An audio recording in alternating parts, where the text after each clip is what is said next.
जाम आंदोलन कशासाठी पुकारले, त्याचा उद्देश काय, तर चक्का जाम आंदोलन यासाठी पुकारले शेतकऱ्यांची सरसकट कर्जमाफी झाली पाहिजे आणि शेतकऱ्यांचे सरसकट पंचनामे झाले पाहिजेत।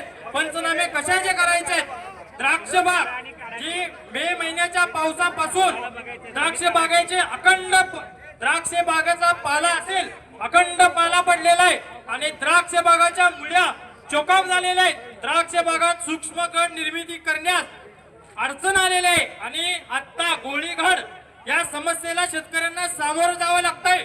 दुसरी गोष्ट म्हणजे जे मक्का पीक आहे आपलं, त्या मक्का पिकात पाण्याचा थर जी तालीची रान आहे त्यात पाणी लागून मक्का पीक कोलमडलंय आणि पीक पूर्णपणे पाण्यात पडलंय। त्यामुळं मक्का पिकात जे वैरण असेल किंवा मक्का असेल त्याचं पूर्णपणे नुकसान झालेलं आहे।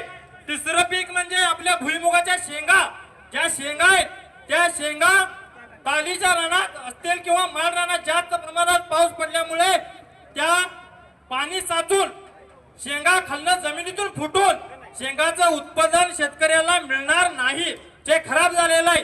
चौथी गोष्ट म्हणजे आपलं उडदाचं पीक असेल, हे उडदाचं पीक देखील पावसाच्या सततच्या पावसामुळे नष्ट झालेलं आहे, पूर्णपणे पाण्याखाली गेलेलं आहे।